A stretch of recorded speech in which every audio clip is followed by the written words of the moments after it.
Today's video is a Christmas card idea, specifically Gelli plate pine cone Christmas tree prints. We're going to be using these pine cones and this stencil and create these really fun Christmas trees, which you can easily apply to blank note cards and have just a wonderful original note card that you can share with your friends and family, or possibly, if you're in the mood, you can have them for sale. All right, let's get started. So I've actually got two 5x7 plates here, and I put them each on a piece of foam board so I could switch them back and forth because I know I'm gonna need drying time today. And I've got the pine cones here. Now, these two I picked up the other day and they haven't opened up yet, which actually came as a surprise to me because like this one that I was using is now opening and I can't use that. Not only that, but it's got a lot of debris coming out. So when you're choosing your pine cone, obviously you want to choose one that's going to give you that Christmas tree effect shape. And of course, no spiky points. I'm going to have to just carefully use this one side and not the other. And I also want a little bit of gold paper. So I think when I get the first layer down, we'll make a little bit of gold paper for the stars. I'm going to use anthraquinone blue and phthalo blue to get started. I'm going to be very sparing on this. I did do this several times, and it was really obvious to me when there was too much paint on the plate, I couldn't get a nice impression of the pine cone. So that's a big part of it. And yeah, so I'm brayering that out now. That just does not feel quite tacky enough to me. I might just sit here and chat for a minute while it sets up a little bit. I just oiled this plate, so I'm getting a little bit of lacing. I'm not going to worry about that. In addition, I want to share with you that it is not in my studio, but it is 59 degrees outside today with 28% humidity. And as stated, your humidity is a huge factor in Gelli plate printing, so please be aware of how the humidity affects your paint and your drying time on your plate. Technically, the acrylic paint does not dry under 60 degrees, so we'll, of course it's not less than 60 inside here, so we'll see. All right, so I'm going to take the pine cone now and just start with my Christmas tree shape impression, coming down as I go.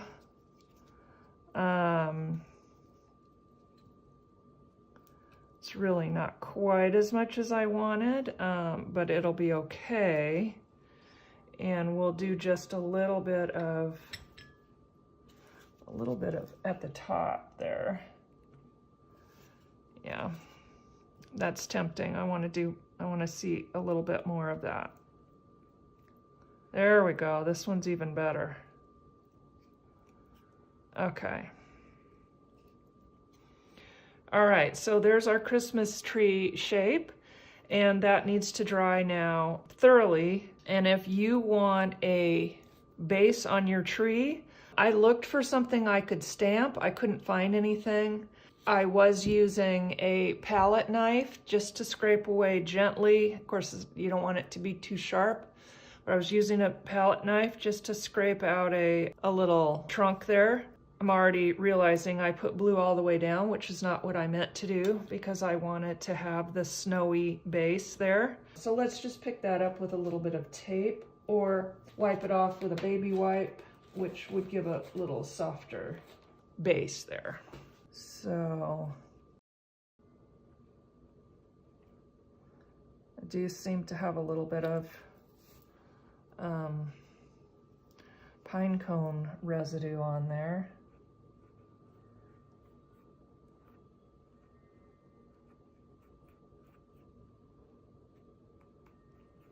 Okay,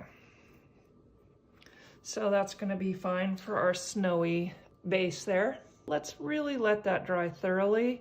So I'm going to switch this out of the way and print some gold paper for our stars. Let's see. I want to start with a kind of a, I'm going to want a ghost effect that I put gold over to give me the kind of stars that I want. So I'm using black here, carbon black. I'm gonna brayer that out. I don't want it super thick.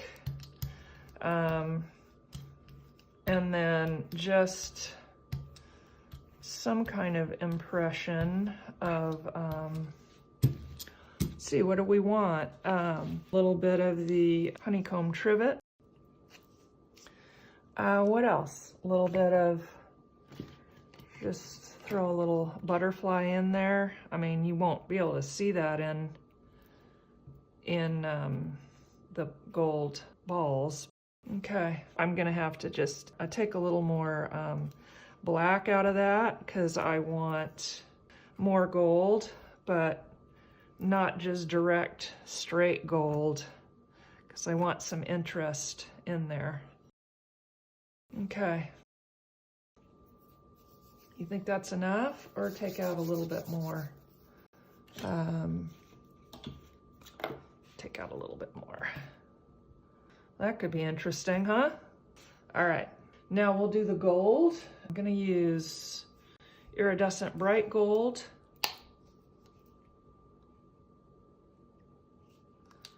And then a little bit of azo gold, which is Golden's, actually I know that's probably too much pigment. Golden's answer to not having quinacridone nickel azo gold anymore. All right, so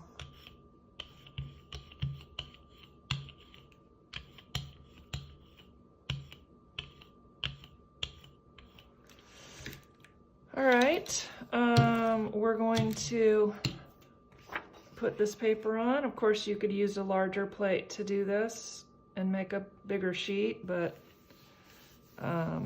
this is gonna work for us today. And smooth that out really well. And set it off to the side. Before we pull it, come back to our tree.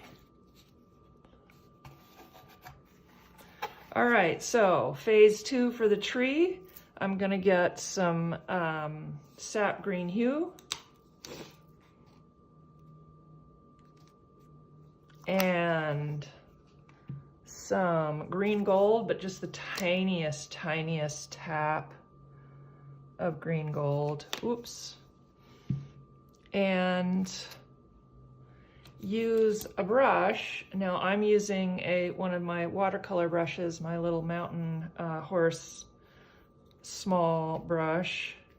I'll leave the details in the comments. And so I'm just putting in the green, and not carefully. You can see I'm being not very precise at all, because I want some of the snow. I mean, we're going to put white over this, so I want some of the snow to be on the branches, right? Okay, I'm going to rinse my brush out. And now I'm gonna let this sit until it's dry, and that needs to be completely dry. Okay, so we'll move this out of the way.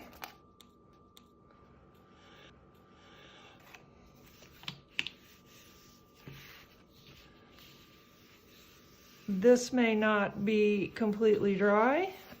You can see a couple of things. You can see a little bit of ridging in the paper there, and I can feel that it's still kind of cool.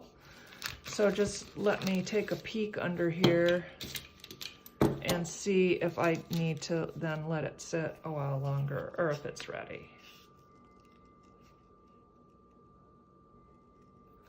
Okay, I think that's pretty good.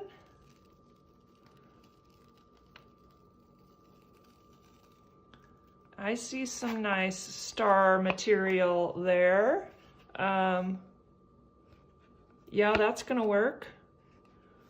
Wouldn't mind covering up a little, some of these skips here, little tiny skips. Just a little more azo gold. I know I'm being maybe a little too invested, but I like the gold stars to not be completely flat gold and have some variation and some interest in them. So that's why I'm taking these extra steps.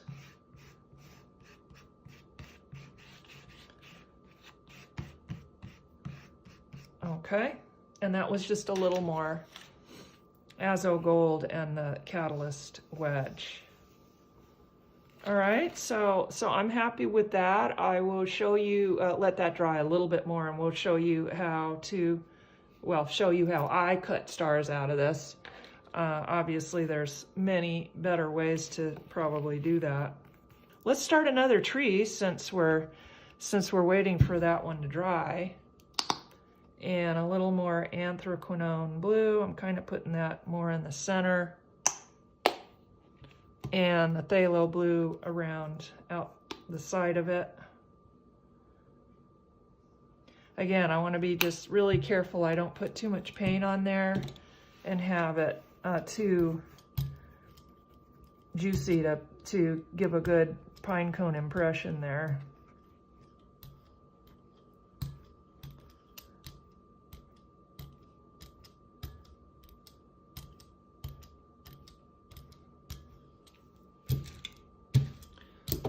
Okay, still feeling I need to wait just a second on that. I really have learned that I could benefit by waiting a lot more, a lot of times, but I don't tend to be a terribly patient person.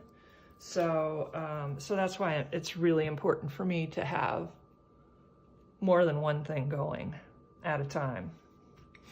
All right, so we'll give this a go here and start a second one.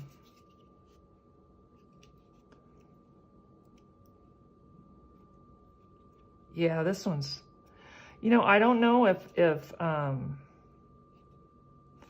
the paint gets saturated in these, but this one's working way better than the other one.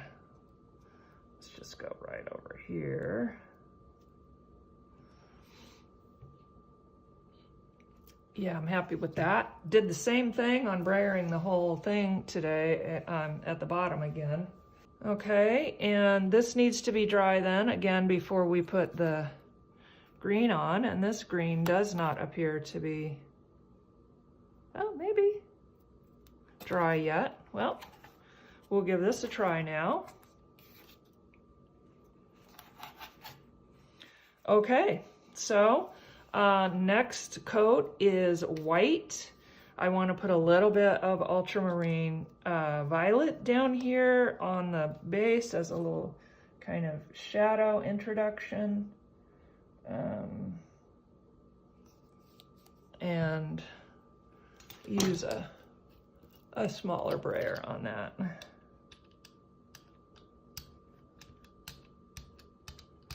And then introduce our white here.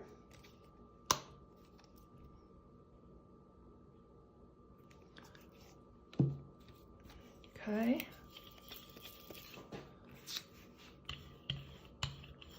Okay, and I'm not pressing very hard with the brayer. That can be a place that gets people in trouble. If you're going to brayer very aggressively, you can disturb what's underneath. And now I'm going to put the paper on, and we'll let that sit. Okay. So you can see where the water, the brush was wet. Maybe you can't see it. The paint just does not stay adhered to the plate. Well, let's just see what happens and how much snow this tree has on it compared to the other one. So we'll set this aside to dry. Now, I really don't feel this one's ready yet. So far, we've been kind of real time here, going back and forth. I know what we can do. Let's go to cutting out a couple gold stars. So I'm gonna use my stencil here. This is from Hobby Lobby. And let's see here. Let's do a larger star and then just cut it down. And we'll make a couple.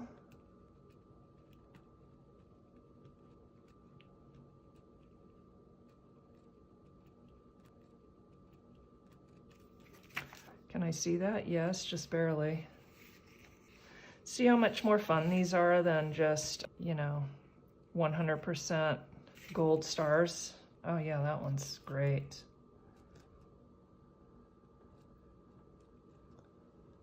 I'm sorry, you can't really see that, but just hang on.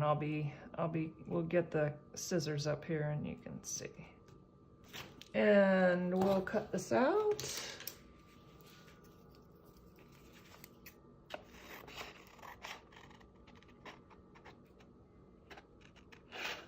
Got a little glare on there.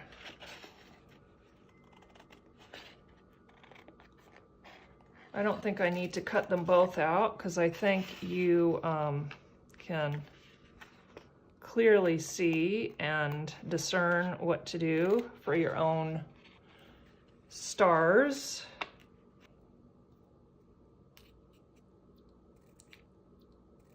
Ugh, how fun is that? I just love that. Okay, one gold star, and we will see if this one is ready to go. Fingers crossed. See, it's still kind of ridgy, which makes me concerned that it's not ready.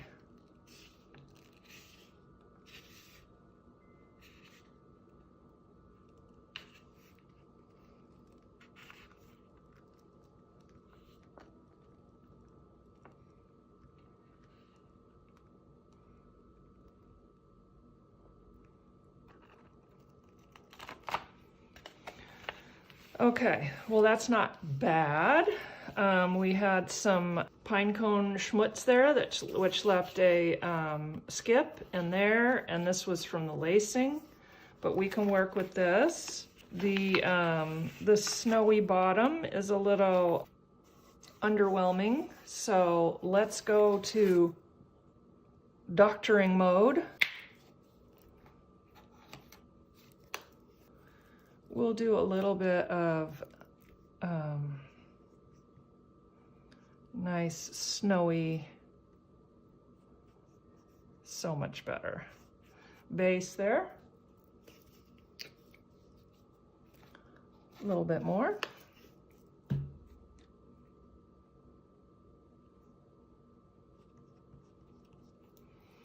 We might just need a little extra snow on our tree.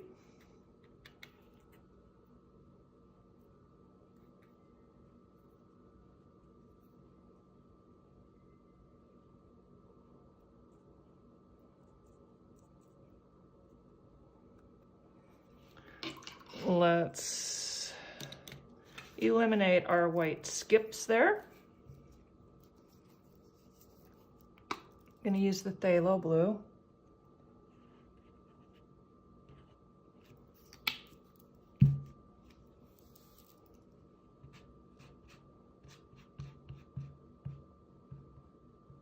I need to turn it around a little bit.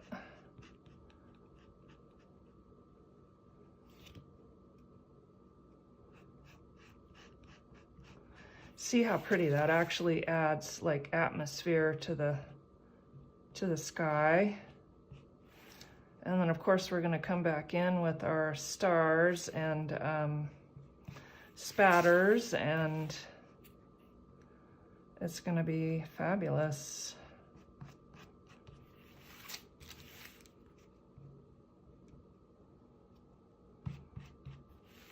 That's looking pretty good. We'll let that dry now. And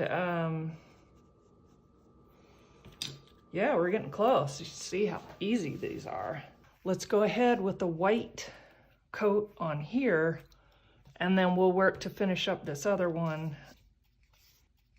Let me just put a little dot of this purple on here. Last time was too much, I know that.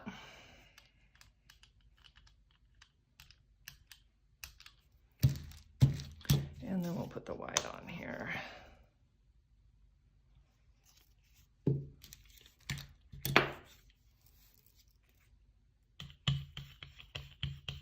Again, I'm brayering with very light pressure.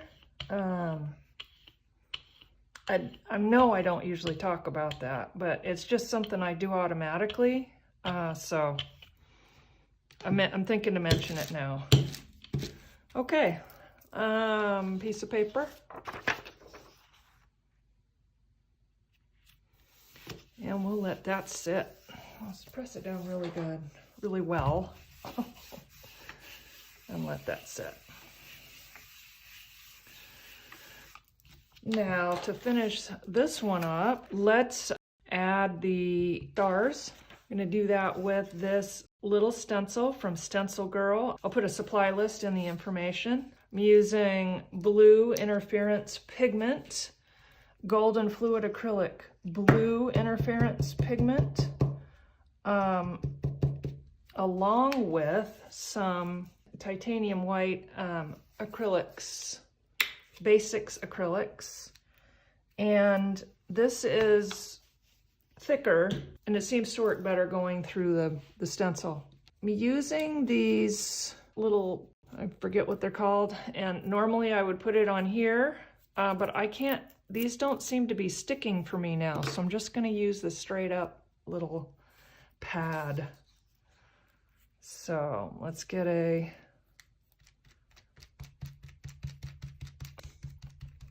star in here.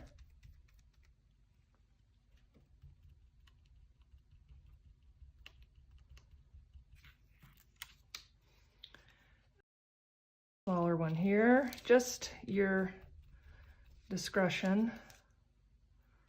Put one right there. Oh, no, no, no, no. All right, so that's not what we want. And that happens. So I'm using a little bit of water to lift that off, and now that has to dry. When the stencil gets a little clogged up, it sits farther away from the paper, and so you can have more difficulties like that.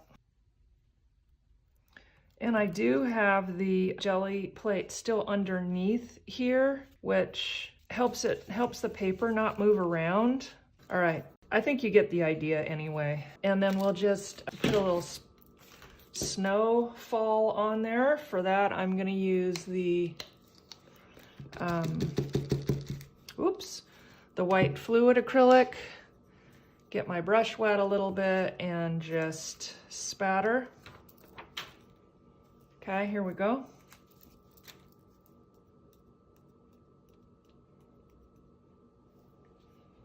And get our yummy little gold star and stick that on the top of the tree. And we've got this one wrapped up. So I'm using matte medium, a little bit of matte medium. And I'm just gonna put that on the back of the star, figure out how I want it, put it right there, stick it down. Notice that I spattered before, before I put the star on. And yeah, so that probably wasn't optimal, but it's okay. It's okay. And we have one done. Now let's check in on our other one. Now this has really been sitting here for quite some time, so you can see that part of this is staying on the plate.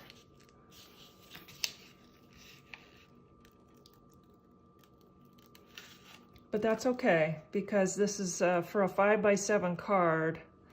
We're gonna need to cut it down a little bit. All right, see, so that one actually has a little more of the snow on it, which I kind of like. And we'll just add a little bit more, I mean in the tree, it has a little more snow in the tree. And it has a little less of the difficult background there. So, and of course, please do not use your fingers. I know I should have gloves on, but I can't stand it really. Should we try with our little star shapes again? Just like this spot for the biggest star, I'm going to press down carefully. Hopefully I won't have a sloppy result. Oh, that's nice. Let's see if we can get this one. I don't know why that's not working. This one.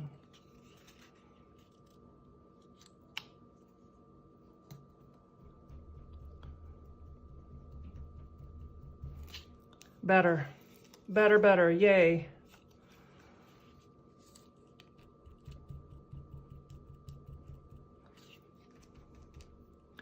I know that's really soft, but I kind of like that.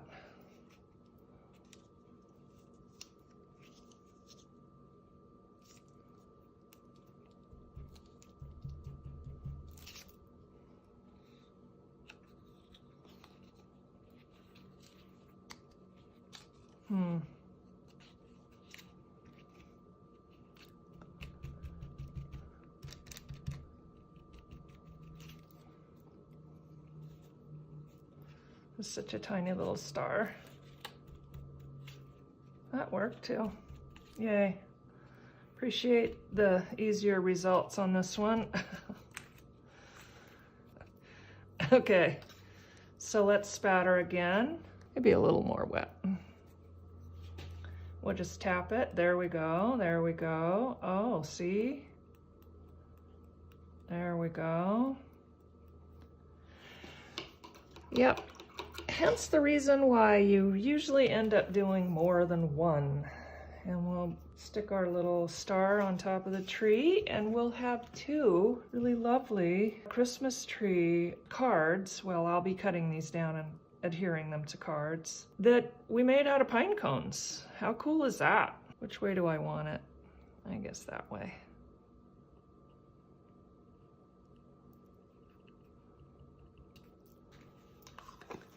Okay, I really enjoyed the ease of the second one so much more.